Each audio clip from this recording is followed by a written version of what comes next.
쉬는 시간에 질문한 것 중에서 두 가지에 대한 거를 이렇게 공유를 하겠습니다. 제일 첫 번째는 목장 같은 경우 보통 5시 나 또는 4시서부터 한 8시, 9시까지 일단 끝내고 오후 4시나 5시부터 또 저녁 이렇게 일을 하게 된단 말이에요. 중간에 한 몇 시간이 쉬죠. 노는 시간을 규정을 어떻게 두면 되냐 하면 요거는 휴게 시간으로 본다. 왜냐면 휴게 시간은 1시간 이상이면 되거든요. 그러니까 5시간 하든 4시간 하든 상관없죠. 대신 이 휴게 시간은 간섭을 하면 안 됩니다. 뭐 잠을 자든지 집에 가든지 뭐 놀러를 가든지 상관없이 그냥 본인이 자유롭게 쓰는 시간은 결국 휴게 시간이니까 임금 계산하지 않아도 돼요. 근데 만약에 어디 못 가게 하고 목장에서만 있어야 되고 일일이 간섭을 하면 대기 시간이에요. 대기 시간은 임금이 계산되는 시간이에요. 그러면 다 연장근로가 되겠죠. 그죠? 아침 5시부터 저녁 8시까지면 시간이 엄청나게 많은 거죠. 그러면 다 임금이 계산돼야 돼요. 그래서 휴게 시간은 1시간 이상이면 되기 때문에 굳이 꼭 1시간만 하는 건 아니에요. 대신 자유롭게 써야 돼요. 그러니까 자유가 있느냐 없느냐에 따라서 대기 시간과 휴게 시간은 구분되고 휴게 시간은 근로 시간 아니다. 대기 시간은 근로 시간이다. 이렇게 하면 되고요. 또 하나 이제 아까 농수산, 축산 1차 산업은 근로 시간과 휴일이 적용되지 않으니까 주휴 적용 안 해도 되거든요. 그리고 제가 계약서에 넣은 이유는 사람은 좀 쉬어야 일을 잘합니다. 근데 이제 질문은 뭐냐면 이걸 넣어놓으면 우리가 혜택을 주는 건데도 불구하고 더 많은 걸 요구할 수 있다. 그렇다 하더라도 인간이기 때문에 기본적으로 휴식권은 주는 게 맞습니다. 연차휴가가 법적으로 안 된다 치더라도 연차휴가가 됐든 하기휴가가 됐든 주는 게 바람직한 휴일이라서 넣어놓은 거니까 그거는 좀 이해를 이렇게 하시기 바랍니다. 자, 이제 시간이 많이 남지 않아서 뒷부분은 조금 빨리 진행을 하겠습니다. 퇴직금 등등은 2분의 1 압류가 가능하죠. 그런데 퇴직연금은 전액이 압류 금지 채권이라는 판례가 나와 있습니다. 그 다음에 대표이사의 퇴직연금 채권도 압류 금지 채권에 해당한다는 판결. 대표이사이기 때문에 노동자는 아니거든요. 그럼에도 불구하고 퇴직연금 비슷한 성격을 갖고 있다 보니까 압류 금지 채권으로 이렇게 하고 있고요. 월급 받는 사람들은 임금을 전액이 압류 금지되는 게 150만 원입니다. 150만 원 미만은 한 푼도 압류가 안 됩니다. 150에서 300까지는 150을 뺀 금액, 300이 넘어가면 2분의 1, 600이 넘어가면 조금씩 많아져서 1000만 원 받는 사람은 약 600만 원이 압류 가능하고 이런 식이에요. 그러니까 적게 받는 사람은 압류 금지, 많이 받는 사람은 압류를 더 많게 하는 그런 부분들이 있다라고 이해를 하시면 되는데 퇴직연금은 한 푼도 압류가 안 된다. 이렇게 퇴직금은 2분의 1이 압류가 가능한 거예요. 퇴직금 관련 부분에서. 그다음에 임금채권은 최우선 변제권이 있는데 회사가 망했을 때 여러분 사업장은 별로 없을 텐데 회사 재산을 경매 처분할 때 임금에 대해서는 최우선 변제를 해주는 게 3월분의 임금, 3년간의 퇴직금입니다. 나머지는 2순위, 3순위로 가는 부분들이고요. 그것만 기억하시면 됩니다. 그다음에 임금채권 보장기금 제도는 산재보험이 적용되는 사업장에 적용되는 그런 표들인데 요거는 아까 임금채권 최우선 변제는 재산이 있을 때만 가능한데 재산이 없으면 못 받잖아요. 그러니까 임금채권 보장기금을 만들어서 망하는 회사 근로자들한테 일정 부분, 다 주는 건 아니고요. 일정 부분 3개월분 임금, 3년간의 퇴직금 중에 나이에 따라서 일정 부분을 우선 지급하고 나중에 경매 처분할 때 받아가는 게 임금채권 보장제도다. 그러니까 임금채권 최우선 변제와 보장제도가 법에 명시되어 있다고 한번 보시면 될 것 같고요. 상한액은 있습니다. 지금 40대가 300이고 그 다음에 30대 미만은 180 기준에서 이렇게 하는 부분들이니까 참고를 보시면 됩니다. 최저임금은 아까 간단하게 설명드렸지만 정부가 최저임금액을 결정합니다. 최저임금 심의위원회에서. 그럼 8월 5일까지 노동부 장관이 공고를 하고 다음 해 1월 1일부터 12월 30일까지 최저임금액을 이상 그 다음에 최저임금 미만으로 주면 벌칙이 적용되는 방식이죠. 올해 7,530원, 내년에 8,350원이 최저임금액이다 이렇게 보면 되겠고 모든 근로자한테 적용됩니다. 다만 가사사용인, 산업국상선언, 동거인 친족만을 사용하는 사업은 제외. 그러니까 여러분들이 왜 가족끼리만 하는 건 제외되는 거죠. 근데 한 명이라도 근로자 쓰면 또 그 근로자한테 적용되는 거고요. 수습사용은 3개월 미만은 제외 90%만 할 수 있는 거고요. 사용자는 벌칙이 적용될 수 있는데 게시 내용이 최저임금액이 얼마 이런 등등을 게시하도록 되어 있습니다. 참고로 보시면 될 것 같고 퇴직금은 1 이상 모든 사업장에 적용되는데 1년 미만자는 적용되지 않고 1년 이상자에 대해서 1년에 평균 31분 비례하는 거죠. 2년 하면 61분, 3년 하면 91분이 될 거고 2년 반 하면 예컨대 61분 플러스 15일 그러면 75일분이 되겠죠. 그렇게 비례해서 하는 겁니다. 1년 미만은 아예 안 주는 거죠. 그러니까 용역업체나 이런 데서 어떤 편법을 썼었죠? 11개월 근무시키고 그냥 놀게 하고 다시 11개월 이런 방식으로 악용했던 사례들도 있었죠. 이제 그렇게 하면 안 되겠지만 어떻든 1년이 넘어야만이 퇴직금을 주니까 그런 방식으로 많이 악용했던 사례도 있다. 그 다음에 징계해고 당하더라도 퇴직금 그대로 다 줘야 됩니다. 퇴직금은 징계해고 당하든 자진사직하든 금액은 같다라고 이렇게 보시면 되겠죠. 1년에 평균임금의 31분으로 되어 있다. 그 다음에 계속근로는 입사해서 퇴사할 때까지 전기간을 원칙으로 한다라고만 기억하시면 돼요. 계속근로기간은. 그 다음에 31분 평균임금은 퇴직금 산정은 실제 근로한 3개월 평균임금. 그러니까 평균임금이 많아지면 퇴직금이 많아지니까 근로자들이 어떻게 할 수 있죠? 만약에 성과급 같은 게 있으면 아까 얘기한 대로 3개월 동안에 성과급을 막 올려가지고 퇴직금을 높이죠. 그럴 때는 판례가 뭐라고 하냐면 악용한 기간은 빼고 그 전 3개월로 계산을 이렇게 또 하고 있습니다. 그러니까 그런 부분에서는 조금 악용한 건 상관없지만 지나치게 이 많이 악용한 부분들은 우리가 제외할 수 있는 부분들이 있으니까 가능하고요. 퇴직금 분할이나 선지급은 정당하지 않습니다. 미리 지급하는 거 정당하지 않고 월급에 포함시키면 정당하지 않고 네 월급에는 퇴직금 포함되는 이것도 안 되고요. 그 다음에 우리는 퇴직금 없다 이런 것도 안 되는 거고요. 다 법에 있는 부분은 기본적으로 지켜야 됩니다. 그 다음에 평균임금이 특별히 높거나 낮으면 그 기간을 제외할 수 있고 그 다음에 누진제 가산제도 가능합니다. 지금은 누진제 가산제가 별로 없습니다만 옛날에 공기관들은 보통 20년 근속하면 45개월분 이렇게 줬었죠. 그거를 한꺼번에 부셔버린 게 전두환 정권입니다. 전두환 정권 딱 들으면서 법을 바꿔버려가지고요. 누진제 폐지 이렇게 해서 지금은 다 법정제로 이렇게 바뀌었습니다만 그러니까 가끔은 이렇게 강제하는 것도 좀 필요할 때가 있어요. 그죠? 균형을 위해서. 왜냐하면 공기관들은 뭐죠? 자기들끼리 나눠 먹게 한 거잖아요. 근데 그거를 한 칼에 조진 게 전두환 정권입니다. 이렇게. 나중에 이제 소송에서 막 받아간 사람도 있고 막 등등 했지만 어떻든 한 칼에 정리를 했습니다. 연금 부분들은 여러분들이 크게 뭐 신경 안 써도 되는데 그냥 퇴직금은 개인 사업주가 주는 건데 무슨 문제가 생기죠? 회사가 망하고 못 주는 경우도 생기고 뭐 여러 가지 그런 게 생기니까 연금 그래서 1년에 평균임금의 연봉 총액의 8.33% 그러니까 10분의 1씩을 근데 들게 하는 방식도 있고 나중에 또 주는 방식 등등이 있는데 아무튼 연금 제도가 도입되어 있기 때문에 여러분도 혹시 계속 써야 되는 사람이면 연금 제도를 도입할 필요가 있겠죠. 다만 10인 미만 사업장은 관리가 잘 안 되는 데서 그냥 근로복지공단이 다 해주는 부분들이 있거든요. 4대 보험 관련 부분에서 관리해주고 이런 그 다음에 지원금도 주는 것들이 있으니까 그걸 참조해서 연금에 가입하는 것도 계속 써야 되면 뭐 사람이 자주 바뀌면 사실 연금하기가 되게 어렵잖아요. 근데 계속 쓴다면 연금도 괜찮은 방식이다. 다만 최근의 문제점은 뭐냐면 연금 수익률이 너무 낮아서 근로자들한테는 이렇게 혜택을 별로 못 주는. 왜냐하면 연금 수익률이 적어도 한 5% 이렇게 돼야 되는데 막 2%, 1%밖에 안 되니까 정기 적금 금리도 안 되는 부분이니까 이제 불만을 많이 얘기하는 부분이 있는데 그렇다 하더라도 저는 연금을 추천합니다. 왜 그러냐면 노후 문제 때문에 그렇습니다. 지금 근로자들은 현재 사는 것만 자꾸 생각을 하는데 아까 우리가 무슨 표현을 썼었죠? 재습속 몇 살까지 살죠? 100살을 사는데 우리가 정년이 60 조금 더 한다고 그래야 뭐 65 이 정도 되는 거예요. 그 나머지 한 30년, 40년을 놀고 먹어야 되는데 젊을 때 연금화를 시켜놔야 결국 국가가 세금으로 줄 수 있는 부분이 좀 줄어들면서 자기 생활을 할 수 있는 거죠. 그러니까 여러분들도 그 농민들도 왜 그 농지연금도 가능할 거고 등등 하지만 그래도 이제는 지금부터 조금씩은 여러분을 위한 연금을 좀 들어주시기 바랍니다. 금액이 많지 않다 하더라도 나중에 내가 일을 못할 경우 또 일을 하기 싫을 경우 연금만 가지고도 살 수 있는 방식을 여러분들이 좀 찾는 게 좋습니다. 특히 여러분 좀 넉넉하게 넣어도 되거든요. 개인연금 형태가 됐든 뭐가 됐든 넣어도 되니까 저 같은 경우는 지금 약 보통 국민연금은 한 100만 원 정도밖에 안 되는데 개인연금하고 들어오는 거 따져서 한 300 정도 되거든요. 그러니까 저는 그냥 이제 연금 300까지면 먹고는 살지 않나요? 그렇죠, 그죠? 그러니까 굳이 제가 일을 안 하더라도 그냥 편하게 그냥 그래서 하고 뭐돈 팍팍 쓰는 건 아니니까 굳이 나이 먹으면 쓸 일이 거의 없습니다.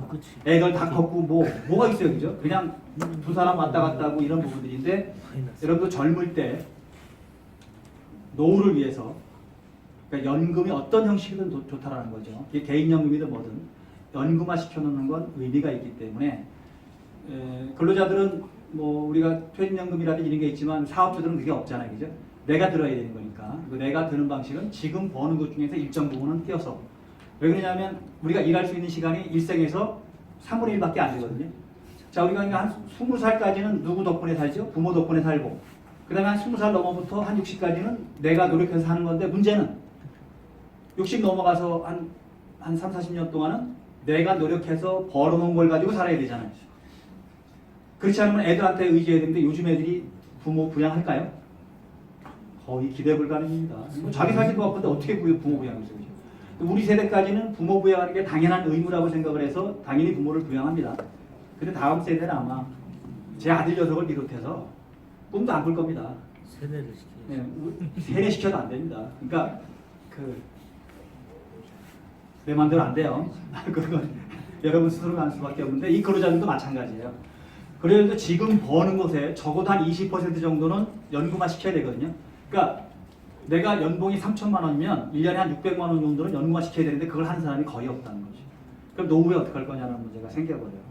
그 다음에 국민연금이 소득대체율이 맨 처음에는 80%를 예상해서 만든 거거든요. 근데 지금 40%도 안 되고요. 실질적으로 20% 이 정도밖에 안 됩니다. 소득대체율이. 그러면 결국 이제 노후가 국가가 그렇다고 책임질 수 있는 것도 아니잖아요. 그런 부분에서 미리 준비를 하시기 바랍니다. 제가 굳이 퇴직금 연금 제도를 설명을 드리진 않겠으니 참고로 보시도록 하고요. 두 개 있고, 근로시간 휴일과는 아까 대부분 다 설명드렸지만 그래도 핵심만 참고로 보죠. 1번에 노사 간에 합의하는 경우 사업장에서 자체적으로 정하는 소정 근로시간은 법정 근로시간은 초과. 그렇진 않아요. 이건 X입니다. 법정 근로시간 범위 내에서 당사자 간에 약정을 하는 게 기본이고요. 2번에 근로기준법상의 야간 근로는 오후 10시부터 다음날 6시까지 맞죠. 그래서 만약에 여러분들이 4시부터 시작하는 사업장이면 4시부터 6시까지는 야간 근로입니다. 야간 근로는 제외가 없습니다. 아까 휴일과 그 다음에 근로시간에 대한 제외는 농촌 이렇게 가능한데, 야간 근로는 무조건 적용되는데 할증은 적용되지 않을 수 있죠. 왜냐하면 아까 할증 부분은 5인 미만 사업장은 적용 안 되고 5인 이상 사업장은 당연히 적용될 거고요. 그 다음에 3번에 당사자 간 합의하는 경우 일주 12시간을 초과해서 연장을 이건 안 됩니다. 당사자 간 합의하더라도 12시간까지만. 다만 아까 우리가 여러분 5인 미만 사업장은 개정법이 적용되지 않으니까 최대 68시간까지 근무를 시킬 수 있다는 게 해석상 가능한 부분입니다. 그렇다 하더라도 가능한 한 그러니까 52시간을 넘지 않도록 여러분들이 좀 조심하도록 하고요. 4번에 공휴일도 근로기준법 정한 휴일에 해당한다. 이제 법이 바뀐 걸로는 맞고요. 법이 바뀐 거로는. 그 다음에 아직 시행은 안 되고 있는 거죠. 언제부터? 2020년부터 300일 이상부터 확대된다고 했으니까. 근데 2022년이 5인 이상인데 5인 미만은 2022년이 돼도 적용되지 않겠죠. 왜냐하면 확대되지 않은 부분이니까. 5번에 1년에 80% 미만 출근하는 경우 연차휴가를 부여하지 않아요. 이것도 틀렸죠. 1년에 80%가 안 되면, 그러니까 80%가 넘으면 15개가 되는데 80%가 안 되는 사람이 있습니다. 결근이 많아서. 이런 사람들은 만근한 개월수만큼 발생해요. 이 사람이 80%가 안 되는 사람이라 하더라도 한 5개월 만근했잖아요. 그럼 5개는 발생하는 겁니다. 그런 식으로 첫 해는 만근하면 11개가 발생하죠, 일단. 그 다음에 12개월 딱 되면 15개가 또 발생하고. 그런데 이제 그 중간에 8알이 넘어야 되는 거니까, 그럴 때는 8알이 넘으면 15개. 그 다음에 더 붙죠. 2년에 하나씩 늘어나가는 거니까. 8알이 안 되면 만근한 개월수만큼 발생한다. 이렇게 기억하시면 됩니다. 그래서 법정, 소정, 연장, 휴일, 야간 개념만 구분하시면 되는데, 근로시간은 임금을 계산되는 시간입니다. 그래서 여기서 중요한 부분은 대기시간과 휴게시간입니다. 대기시간이라는 게 뭐죠? 이 대기시간은 사용자의 처분하에 둔 시간인데 휴게시간은 자유롭게 쓰는 시간이에요. 그럼 아까 우리가 왜 한 10시부터 오후 한 5시까지는 대기시간으로 볼 거냐 휴게시간으로 볼 거냐는 논쟁이 생길 수 있죠. 자유롭게 쓰게 하면 휴게시간이에요. 근데 자유롭게 못 쓰고 나가지도 못하게 하고 그러면 그건 대기시간이 되겠죠. 그죠? 휴게시간은 임금이 계산 안 된다. 대기시간은 임금이 계산된다라고 이렇게 하시면 됩니다. 법정근로시간은 8시간, 일주일에 40시간을 기준한다. 소정근로시간은 법정시간 범위 내에서 당사자 간에 약속한 시간, 그게 소정근로시간이고, 연장근로시간은 법정근로시간을 넘는 게 원칙은 연장근로고요. 다만 단시간 근로자는 약속한 시간을 넘는 게 연장근로가 됩니다. 근데 20시간 근무하기 위한 사람이 32시간까지 연장근로를 할 수 있는 거거든요. 12시간. 그럼 이 12시간은 연장근로 수당이 계산되는 건데 여러분들은 상관없겠죠. 5인 미만은 할증이 적용되지 않는다는 것 때문에. 휴일은 휴일로 정해진 날 근무하는데 이것도 50% 가산인데 아까 농업은 적용되지 않는다라는 부분으로 보시면 될 것 같고, 야간근로는 밤 10시부터 아침 6시까지 이것도 50%. 이거는 예외가 없고요. 휴게시간은 근로시간이 아닌 걸로 보는 시간. 이렇게 이해하시면 되겠죠. 대기 시간이나 휴게 시간도 지휘감독을 받는다면 근로시간에 포함된다. 지휘감독을 받지 않는다면 근로시간이 아니다라는 거죠. 그러니까 아까 예를 들어서 10시면 끝나고 오후 5시부터 시작하면 10시부터 5시까지는 뭘로 두라는 거죠? 휴게 시간인데 네 맘대로 써라. 집에 가든 잠자든 뭐 아무 상관없다. 대신 언제까지 와는 5시까지 와야 된다. 이렇게 하면 휴게 시간이 되겠죠. 그런 거 없이 그냥 너 여기 집에 여기서 목장에서 그냥 대기해. 이러면 대기 시간이 되니까 임금을 줘야 되는 거고요. 그 다음에 아파트 경비원들의 야간 대기 시간. 이거 왜 소송이 붙었냐면 이런 거예요. 아파트 경비원들이 보통 한 1시 되면 일이 없잖아요. 뭐 준비도 다 돼가고. 그러니까 이때부터 5시까지 한 4시간 정도를 휴게 시간으로 둔 겁니다. 그러면 노동법상의 핵심은 아까 뭐라고 들었죠? 분명히 계약서에는 휴게 시간으로 써놨는데 실제는 못 쉰 거예요, 이제. 그러니까 이 경비원들이 소송을 제기한 거죠. 아니 나는 1시부터 5시까지도 일을 했다. 대기하고 있었다. 그러니까 잠자는 게 아니고 대기하고 있었다. 그러니까 근로시간이다라고 주장해서 임금 달라고 주장하니까 다 주라고 그랬습니다. 왜냐하면 적어도 휴게 시간으로 보려면 뭘 주라는 거죠? 잠잘 장소도 줘야 되고, 그죠? 그 다음에 문 두드리지 말아야 되고, 불이익을 안 줘야 되는데 다 간섭했다는 겁니다. 입자대표회의가 간섭하고, 근데 뭐라고 그래요? 관리 팀장이나 이런 사람들이 간섭을 했다는 거죠. 돈 주라는 겁니다. 그러니까 자유롭게 쓰면 근로시간이 아니지만 구속을 하면 근로시간이 되는 거죠. 우리 오늘 교육한 거 갖고 예를 들어볼까요? 중간에 제가 10분, 15분 쉬었잖아요. 이 시간은 대기 시간이에요, 휴게 시간이에요? 휴게 시간이죠. 자, 우리는 말로는 휴게 시간, 쉬는 시간 얘기하지만 제가 팀장님한테 그거 빼고 주세요 이렇게 하겠어요? 그것도 주세요 그러니까. 이 차이예요. 그런데 점심 1시간 쉬었거든요. 분명히 나는 여기 와서 지금 점심 맞추면 딴 데 못 갔죠. 그러면 저는 뭐라고 주장하는 거예요? 아니 난 딴 데도 못 갔으니까 1시간도 돈 쳐줘라 이렇게 주장할 수 있는 거고. 팀장님은 뭐라고 얘기를 하죠? 아니 우리 회사도 점심시간은 다 휴게 시간인데 이렇게 하는 거죠. 그래서 일반 회사에 점심 1시간은 휴게 시간입니다. 임금이 계산되지 않는 시간. 그러니까 중간에 대신 10분, 20분 쉬는 거는 이거는 대기 시간이니까 임금이 계산되죠. 그러니까 여러분들도 왜 한참 차교 끝나고 나면 한 담배 한 대 피고 왜 한 10분, 20분 쉬었다가 뭘 하잖아요, 이제. 그런 시간까지 우리가 대기 시간을 휴게 시간을 보기는 어려워요. 그거는 그냥 대기 시간이에요. 임금이 계산되는 시간. 근데 자유롭게 떠나는 시간. 아주 간단하죠, 그죠? 오늘 교육한 거 가지고 그냥 예를 들면 중간에 왜 담배 한 대 피고 좀 이런 시간은 근로 시간. 그다음에 밥 먹는 시간은 그건 당연히 뭐 휴게 시간인데 자유롭게 떠날 수 있는 시간도 휴게 시간으로 보면 되겠죠. 그런 다툼들이 계속 벌어집니다.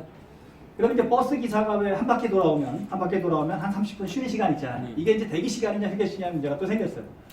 그래서 고등법원까지는 그냥 근로 시간이다, 즉 대기 시간이다, 임금 줘라 이렇게 하는데 대법원은 아니 그 중에 30분 중에 대기 시간도 좀 보이지만 뭐도 보인다?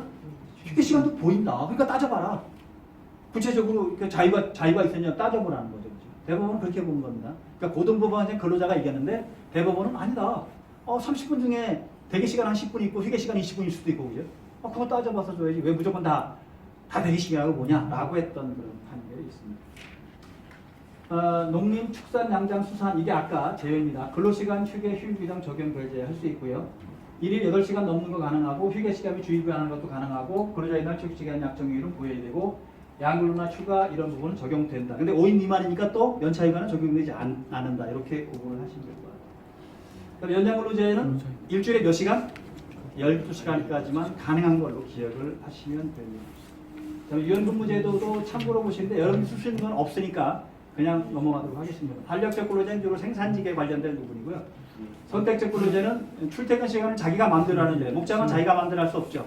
차교하는 시간 맞춰야 되고 등등이니까 쓰기 어렵고 사업장 근로는 바깥에서 근무하니까 감시를 못한다. 그러니까 결국 8시간 근로만을 본다라는 거고 재량 근로제는 지가 알아서 하는 건데 요것만 해당되는 겁니다. 연구개발, IT 이런 등등만 해당되는 거죠. 보상휴가제 하는 것도 이런 부분이 있고 그 다음에 휴일휴가 부분은 법으로 정해진 거와 약속으로 정하는 게 있는데 법으로 정해진 거는 반납이나 포기가 불가능, 약속으로 정한 건 반납 포기 가능하고 없애는 것도 가능합니다. 차이점은 법정 휴일과는 법에서 정해진 거고 약정 휴가는 당사자의 약속으로 정한 건데 법정 휴일과의 대표적인 게 주휴일 근로자의 날이죠. 그 다음에 연차휴가, 생리, 산전후, 유산사산, 배우자 출산휴가. 그 다음에 연차휴가는 5인 미만은 적용되지 않으니까. 그 다음에 법정 공휴일은 근로부상 유급별로 바뀌는데 2020년 이후고 5인 미만은 적용되지 않아요. 그러니까 인원수에 따라서 업종에 따라서 조금씩 차이가 있는 것만 기억하시면 될 것 같아요. 약정 휴일은 자체적으로 하는데 보통 회사 창립일 등등을 두고 노조 있으면 노조 창립일, 하계일과 아까 하계일과도 자체적으로 정하는 겁니다. 하계일과를 얼마 주라는 법은 없습니다.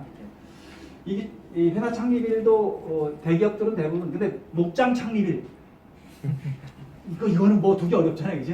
그러니까 아예 생각도 하지 마세요. 목장 창립일 이렇게 어떤 회사는 사장 생일도 휴일로 두는 회사도 있어요. 네, 본인 생일까지. 그러니까 1년에 이틀을 더 놀게 해주는데 제가 그 사장한테 물어봤더니 왜 이렇게 하나 했더니 아니 내 생일날 같이 노는 거는 의미가 있는 거고 본인 생활 노는 건 더 의미가 있는 거고. 근데 그 얘기를 하면서 그렇다고 근로자들이 일을 적게 하는 건 아니에요. 더 충성심을 발휘한다고 하더라고요. 심지어 제가 최근에 방문한 회사 중에 배달의 민족이라고 있는데 거기 가보니까 근무 시간이 35시간입니다. 그 다음에 거기는 주특기가 뭐냐면 퇴근할 때 절대 알리지 말고 그냥 가라는 거예요.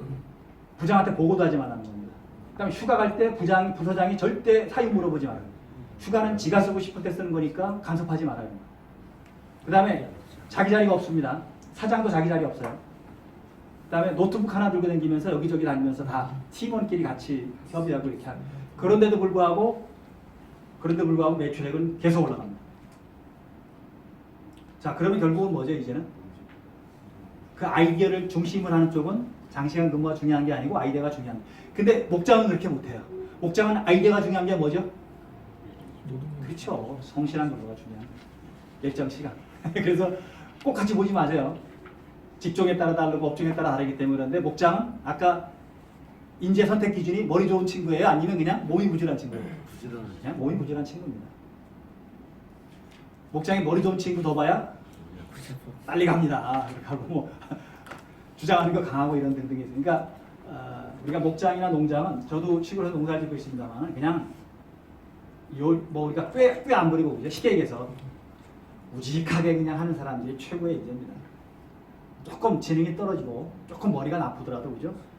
습관되는 건 하거든요.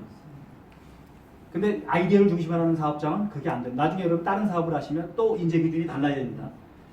우리가 목장을 하는 것과 다른 사업은 다른 그런 부분이니까 그렇게 참고로 보시면 될 것 같습니다. 그래서 법정휴일 관련 부분에서 주일과 근로자의 날 아까 우리가 다 설명했고요. 바꿀 수도 있고 사전에 이렇게 합의해서 낙정휴일은 자체적으로 하는 거니까 넘어가도록 하고 휴일이 중복되는 경우도 있는데 이건 하나로 보면 됩니다. 휴일이 중복된 경우 굳이 두 개로 볼 필요가 없다는 거죠. 일요일과 국경일 빵명시가 겹쳐졌다. 이건 3일절인데 일요일이다.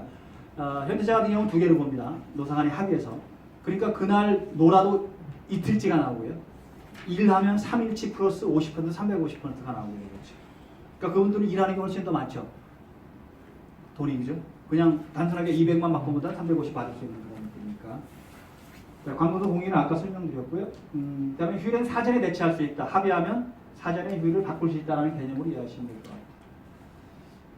그 다음에 휴일 근로수당에 대한 휴일 근로수당 이게 이제 판례가 바뀐 부분이죠. 법이 바뀌면서 노동부 해석대로 그대로. 자, 노동부가 지금까지는 일요일날 근무하든 휴일날 근무하는 것은 휴일 근로수당만 50% 가산해주면 되고 물론 5인 미만 사업장은 적용 안 되니까 논외로 하더라도 5인 이상입니다만 근데 판례가 휴일 근로수당 50% 플러스 연장수당 50%에서 100%를 추가로 주라고 했거든요.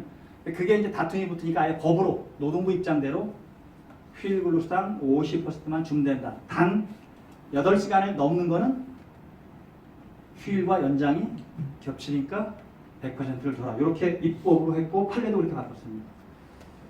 휴일 대체. 그래서 휴일 대체 근무제를 실시해서 휴일에 근무한 대신 평일에 쉴 수 있도록 했다면 별도 휴당 지급 의무가 없다. 당연한 거고 휴가는 법에서 정해진 것과 당사자가 약속하는 거 아까 설명드렸으니까요. 참고로 보시면 됩니다.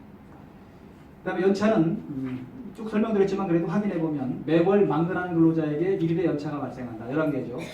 1년간 80% 이상 출근 근로자에서는 15일. 그래서 첫 해는 11개 망근하는 경우 11개 플러스 15개, 26개가 발생할 수 있습니다. 그 다음에 1년에 80% 미만 출근 근로자에서는 1개월 개근 시 1일의 일부 기간을 두고 3년을 초과할 때는 매 2년마다 하나씩 늘어나는데 최대 25일까지 늘어난다. 라고 기억하시면 돼요. 출근율은 출근 의무가 있는 날, 휴일 같은 거 빼고 그날 80% 이상이면 된다라고 보시면 되겠죠.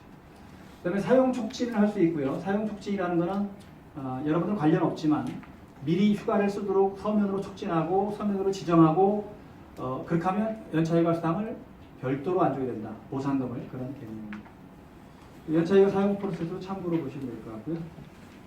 그 다음에 연차휴가는 1년간 근로를 마친 대가로 전부 청구할 수 있다. 이건 당연하죠. 그죠? 나중에 부당해고기 신청해서 왜 복지를 하더라도 다 청구할 수 있다는 개념으로 이해하시면 돼요.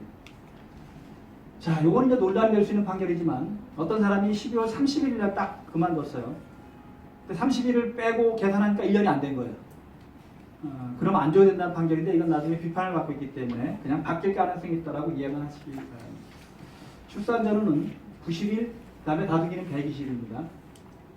그 다음에 지원금이 고용보험에서 나오는데 640만 원 기준, 이건 매년 최저임금 올라가면서 올라갑니다. 지금 바뀔 가능성이 되게 높은 거고요. 90일에 대해서는 480만 원이고요. 그 다음에 120일에 대해서는 640만 원 기준으로 한다. 육아휴직은 8살 미만 초등학교 2학년 이하의 자녀, 입양 포함입니다.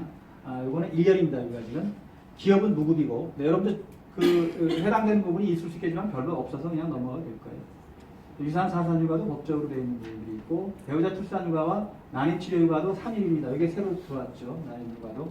하루는 유급입니다. 예. 이게 왜냐하면 전출산 때문에 들어오는 그런 틀들이니까 그냥 이런 제도가 있다라고 이해하시면 될 것 같고, 임산부 근로시간 단축을 할 수 있는데 12주 이내 임신, 그 다음에 3주 이후, 이거는 2시간씩 근로시간을 단축하되 2시간 단축한 것에 임금을 공제하지 못하도록 되어 있습니다. 그 다음에 회계연도 기준도 참고로 보시면 될 것 같고요. 휴가 사용 촉진은 서면으로 하라는 거고 이메일이나 게시판은 안 된다는 해석을 해주고 있습니다. 자, 이제 퇴직해고 징계로 넘어가죠. 자, 문제 1번에 사직서를 낸 경우에도 사용자가 수리하기 전까지는 근로가 좀 이건 맞죠. 사직서를 냈어도 수리하기 전까지 일해야 되고요. 만약에 회사가 수리하지 않으면 한 달간은 근무를 해주는 걸 원칙으로 합니다. 이번에 수습기간 중에는 사용자가 일방적으로 근로자를 해고할 수 있다. 일방적으로 안 됩니다. 합리적인 이유는 있어야 된다고. 수습기간이라고 하더라도 합리적인 이유는 입증을 해야 되고. 3번에 해고 시에는 해고 사유와 해고 시기를 반드시 서면으로 이건 맞고요. 4번에 정당한 사유로 인한 근로자 해고 시에도 해고 예고제도가 맞죠. 해고는 정당한 사유가 있어야 되기 때문에. 근로자 감급 제재, 이게 감복이라고 하는데 최고칙에 따라 최고칙에 1개월분 전액을 감복, 이건 안 됩니다. 일일 평균임에 반액을 초과할 수 없도록 되어 있고요. 여러 번 하더라도 10%를 넘지 못하도록 그렇게 하고 있고, 아까 참 쉬는 시간에 하나 제가 질문을 빼먹은 부분인데, 근데 근로계약서에 근데 우유를 3패를 시키면 그 손해배상을 하기로 약속한다라고 도장을 찍을 수 있죠, 그죠? 근데 그런 규정이 있다고 월급에서 그걸 깔 수는 없습니다. 그런 일이 벌어지면 실제 손해한 금액을 입증해서 소송을 통해서 받아내는 게 원칙입니다. 근데 본인이 내 월급에서 까고 주세요라고 만약에 그때 당시 약속을 했으면, 그러니까 근로계약서에 들어있는 게 아니고 왜 사고가 발생했을 때 뭐 내가 50만 원 손해보게 했으니까 50만 원 까고 주세요라고 했으면 그건 가능한 거예요.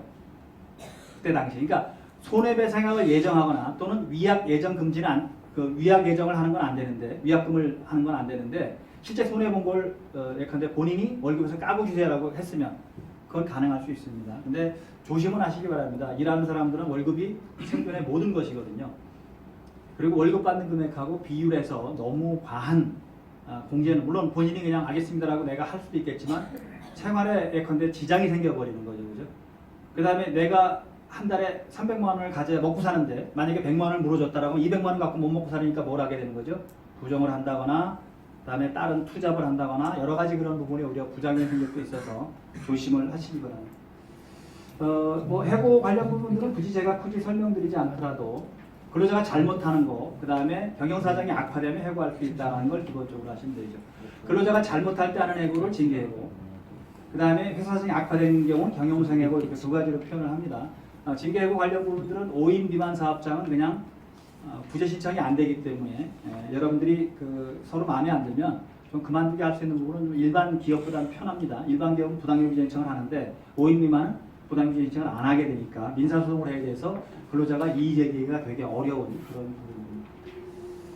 그러면 통상해고, 징계해고, 경영상해고가 있다는 것만 아시면 될 것 같고, 이제 종료 효과입니다. 금품평사는 며칠 이내? 10살. 교육 잘 받으셨네요. 다 기억하시네요. 그죠? 10살이 넘어가면 몇 퍼센트 가사임금? 지역이자 20%. 그것만 기억하시면 되고. 그 다음에 금품평산 위반은 반의사불벌죄. 반의사불벌죄는 무슨 얘기냐면, 여러분들 임금을 계산전에서 잘못해 준 거예요. 근로자가 진정서를 냈어요. 그러니까 돈을 내가 준단 말이죠. 그럴 때 처벌을 원하지 않는다는 예컨대 각서를 받아놓으면 감독관이 처벌하지 않습니다. 그런데 그걸 안 받으면 감독관이 처벌할 수 있어요. 돈을 줬어도. 그다음에 사용증명서 교부는 뭐 3년 이내면 언제든지 교부해야 되는 거고요. 그다음에 소속에서 많이 다퉈졌던 거, 이력서에 대학 졸업 사실이 되지 않았다는 사람은 해고는 불가하다는 판결이 나온 게 있는데, 이건 우리나라의 특수한 사정입니다. 원래 이력서 휘기지하면 나중에 취소할 수 있다고 그랬잖아요, 그죠? 그런데 대학 졸업한 사람이 고등학교만 졸업한 거로 이제 입사를 한 겁니다. 이게 자동차 회사 사건인데, 근데 한 몇 년 있다가 노조를 하는 바람에 이제 알았어요. 대학을 졸업한 걸. 그러니까 너 이력서 휘기지해서 해고했습니다. 근데 종전 같으면 무조건 해고 정당하다고 했는데, 최근에 들어와서는 대졸자가 고졸로 속인 거 그것만 가지고는 해고 못한다고 한 이유가 대부분 다 대학을 다 갔거든요. 근데 생산직으로 근무하고 싶은데 안 뽑잖아요, 대졸자를. 그러니까 이런 경우는 속일 수밖에 없었다는 걸 인정한 거예요. 그것도 먹고 살라고 하는 부분일 수 있으니까. 그래서 이력서 허위기재, 경력 허위기재는 해고 사유가 됩니다만, 대졸자가 고졸로 속인 거 그거 자체만으로는 어렵다. 이 사람이 뭔가 귀책 사유가 있거나 이런 등등이 있어야 된다고 하고 있습니다. 그다음에 경력 사칭도 취소되지만 취소는 장래에 대해서만 인정된다. 아까 제가 왜 강원랜드 같은 경우 그 부정청탁을 통해서 들어온 경우도 마찬가지고요. 원래 취소는 소급표가 있습니다. 그런데 근로관계는 소급표가 안 됩니다. 이유는 이래요. 소급표 한다는 건 원상회복을 시키는 건데, 우리가 소급한다는 건 결국 일한 거를 다 없애버려야 되는데, 이 사람이 일한 건 사실이잖아요. 그러니까 일한 건 사실이니까 다시 취소한다고 하더라도 뭘 줘야 돼요? 급여 줘야 되잖아요. 그러니까 결론은 똑같아지는 거죠. 그러니까 지금부터 앞으로는 취소하지만 소급해서는 안 된다. 이런 개념을 이해하시면 될 것 같아요. 절차적 정당성 규정이 있으면 그대로 하면 되는데, 여러분 규정이 없으니까 그냥 넘어가면 될 것 같고요. 그러면 해고 예고는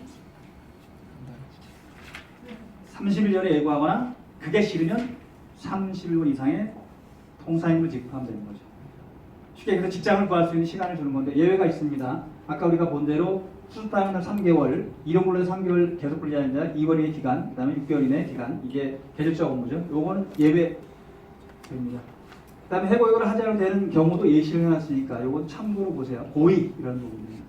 이게 절차는 여러분들 없으니까 넘어가도록 하고, 심할서 이런 사건도 벌어졌다고 해요. 이게 양심이잖아요. 최근에 왜 병역 관련해서 양심 뭐 그렇죠? 양심적 병역 근무죠? 병역 거부. 병역 거부자.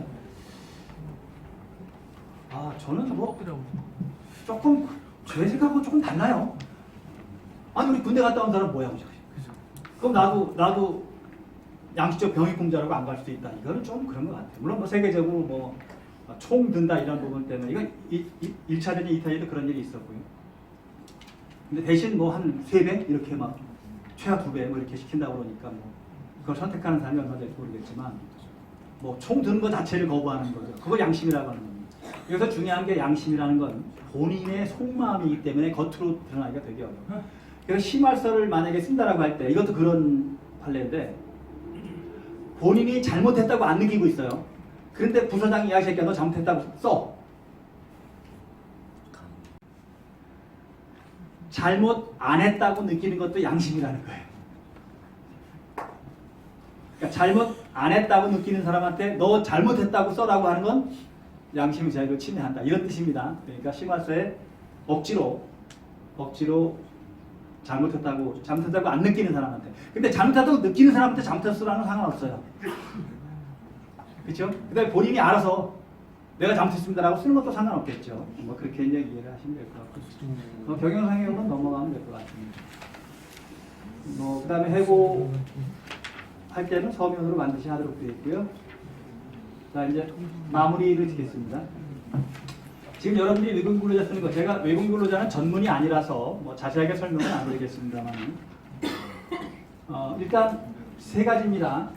보통 여러분들이 쓰는 게 이제 제 비전문 취업 비자입니다. 제조업, 건설업, 농축산업, 어업, 서비스업 같은 부분이고요. 고용화재 관련 부분에서 이렇게 하는 부분들이니까 그죠?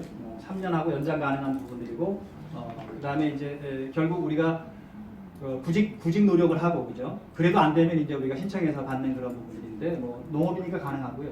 그다음에 재외동표 방문 취업 비자도 있고요. 이거는 뭐 주로 농축산업도 가능한 그런 부분들이고요. 그 다음에 재외동포 비자 같은 경우는 계속 연장하면 돼요. 이 3가지 부분에서 아마 E9하고 H2 이게 여러분 사업장에 쓸 수 있는 그런 부분이 있거든요. 약간 제도적인 차이, 출입국 관리 부분의 차이가 있고 재외동포들은 뭐 이쪽에 얼마든지 가능한 그러니까 재외동포라든지 또는 제2동포 방문 취업 비자 같은 경우는 뭐 우리 동포들을 우대하는 제도이기 때문에 충분히 가능하고요.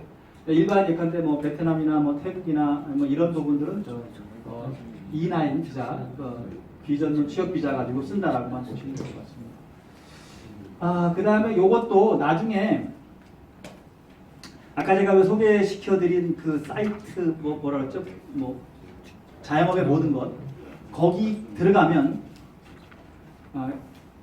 제가 지금 설명드린 것보다도 그 표로 그리면서 그게 유튜브에 강의를 해놓거든요. 그러니까 표를 보면서 강의를 했는데 되게 아주 잘 해놨습니다. 저보다 훨씬 잘합니다. 그래서 그걸 참조하면 되는데 그 그림을 제가 그냥 이렇게 여기 강의 안으로 좀 이렇게 쓴 부분들이니까요. 그래서 일단 그 건강보험, 그 다음에 국민연금 고용보험의 전체적으로 이 건강보험은 보수월회가 6.7%를 반반, 대신 월 60시간 미만 계속근로자 가입 제외. 그 다음에 이건 반반이기 때문에 뭐 하고, 그 다음에 국민연금은 9%를 4.5% 반반이죠, 그죠? 그 다음에 고용보험 사업주가 조금 더 냅니다. 왜냐하면 근로자들은 실업급여 관련 부분만 내면 되는데 사업주는 직업능력 개발 사업 같은 걸 더 내니까 조금 더 많습니다. 산재보험은 전액을 사업주가 냅니다. 근로자는 한 푼도 내질 않습니다. 그러니까 결국 이 부분하고 이 부분 때문에 사업주가 내는 게 조금 더 많습니다. 사업주가 한 약 10%, 근로자가 약 9% 이렇게 되는 부분이거든요. 그리고 결국은 이제 그 4대 보험 관련 부분들은, 그러니까 지금 근로자를 안 쓰는 사업자는 문제가 없지만 4대 보험 관련 부분들은 의무적으로 들어야 되는 쪽이면 당연히 다 들어야 될 거고요. 안 들면 나중에 추징당하는 그런 경우도 있다라고 기억하시면 될 것 같습니다. 그 다음에 가입 제외 부분은 이제 국민연금은 18세 미만 또는 60대 이상 안 되고, 그 다음에 1개월간 근로연수가 8일 미만, 그리고 60시간 미만인 근로자 제외되고요. 건강보험, 그다음에 월 60시간 미만 근로자 제외되고, 일용근로자 1개월 미만 근로자도 제외되고, 고용보험 65세 이상, 월 60시간 미만 제외되고, 산재보험은 산재보험 적용 제외 사업장이 제외되는 거죠. 일용근로자, 이거 산재보험은 다 적용된다 이렇게 보시면 되겠죠. 아까 여기 비율이 이게 올해 거 같은데요. 이게 매년 조금씩은 바뀌었기 때문에 그런데 9%를 4.5, 4.5, 그죠? 고용보험은 1.5인데 0.9, 0.65. 이게 차이가 뭐죠? 직업력 개발 사업 비용 때문에 좀 차이가 나는 거고, 산재보험은 이거는 일반 서비스업이고요. 그 업종마다 조금씩 다르기 때문에 차이가 있다 이렇게 보면 돼요. 건강보험은 6.24, 3.12, 3.12. 자기요양보험료가 0.46인데 0.4. 그래서 약 이게 10%, 약 9%입니다, 그죠? 그러면 총 19%니까 그냥 20% 평균 잡아보자고요. 월급 300만 원이면 얼마가 나가는 거죠? 20%면 60만 원이 나가는 거죠. 사업주가 32만 원 정도, 30만 원 정도, 그죠? 근로자가 그보다 조금 적게 나가는 그런 방식으로 되는 거니까 참조하시기 바랍니다. 그러니까 이제 이렇게 보면 돼요. 근로자들은 실제 자기가 정해놓은 것보다 원천징수 떼고 나면 10%가 줄어드니까. 예컨대 연봉 3천만 원인데 실제 받는 건 2,700이잖아요. 근데 사업주가 내는 거는 3천만 원이면 3,300인데 거기다가 다시 퇴직금 포함하고 못 포함하면 한 3,800? 그러니까 사업주가 부담한 건 한 4천만 원 정도 되는데 근로자는 2,700 받은 거예요. 그러면 항상 사람은 왜 자기 중심으로 보잖아요. 그죠? 근로자는 4천만 원 생각할까요? 2,700 생각할까요? 2,700 생각하는 거예요. 사업주는 4천 생각할 수밖에 없는 거예요. 이 갭도 되게 커요. 그래서 뒤집어 생각하면 일하는 사람은 사업주가 나 때문에 진짜 부담하는 건 이렇게 되는 거 이해할 수 있어야 되고, 거꾸로 사업주 입장에서는 근로자가 실제 가져가는 건 그보다 적으니까, 그죠? 또 그걸 메꿔주거나 이런 것도 한번 고민해보는 틀들이 서로가 이해하는 방식이 아마 되겠죠. 큰 틀에서 한번 그렇게 이해를 하도록 하고요. 그 다음에 신고 일정 같은 부분도 하는 것보다 다르기 때문에 제가 일일이 다 설명드릴 수는 없지만 참고로 보시도록 이렇게 하겠습니다. 큰 틀에서. 그 다음에 4대 보험 연계센터도 있고, 그 다음에 국민연금, 그 다음에 건강보험, 그걸 보십니다. 또 하나 좋은 건 옛날하고 달리 요즘은 상담 전화를 하잖아요. 아주 친절하게 가르쳐줍니다. 그래서 혹시라도 뭐가 잘 안 풀리면 어떻게 하자고요? 공단에 전화하면 아주 친절하게 다 알려줍니다. 처리 방법까지. 그래서 옛날엔 참 전화하려면 좀 뻘쭘했잖아요, 그죠? 제대로 받을까 등등했는데 이제는 굉장히 잘하고 있고요. 그 다음에 아까 얘기한 대로 자영업의 모든 곳이라는 사이트에 들어가면 여러분들이 필요한 정보를 대부분 다 얻을 수 있고, 저한테 질문 안 해도 거기서 대부분 해결되는 부분들이 있어서 저도 그 강의를 보면서, 강의를 들으면서 좀 새로운 거를 많이 이렇게 배우고 있거든요. 제가 바뀌는 부분도 그렇고 왜 제가 못 챙기는 부분들을 하는 부분들이니까 여러분들이 참고해서 이렇게 보시기 바랍니다. 그리고 요거는 엑셀로 된 건데 그 친구가 만든 거예요. 근데 되게 잘 만들었어요. 그래서 그 필요하면 우리 팀장님한테 달라고 그러면 그 메일로 다 받아가지고요. 근데 이거는 계속 이 친구는 업그레이드를 합니다. 업데이트를 하는데 있는 건 그대로 쓰는 건 상관없어요. 고치는 건 안 되게 돼 있습니다. 근데 어떻든 자동으로 집어넣으면 자동 계산이 다 돼요. 4대 보험까지 다 계산이 되는데 엑셀로 돼 있으니까 왜 엑셀로 짜면 어떻게 되는 거죠? 그냥 우리가 주는 금액 딱 집어넣고 뭐 집어넣으면 그냥 자동 계산 다 됩니다. 4대 보험까지. 그래서 자영업의 모든 것이라는 사이트에 들어가 다운받아도 되고요. 제가 보내는 게 있으니까 그걸 여러분들이 메일로 받아 써도 되고. 근데 매번 왜 연도마다 뭐가 바뀌죠? 세금 문제 등등 바뀌니까 매 업그레이드 계속 하거든요. 그래서 웬만하면 그 사이트에 들어가 다운받아 쓰면 고치는 거 하는데 좀 쓰는 게 가능하니까 그렇게 하시면 좋을 것 같아서 제가 소개를 좀 해드렸습니다.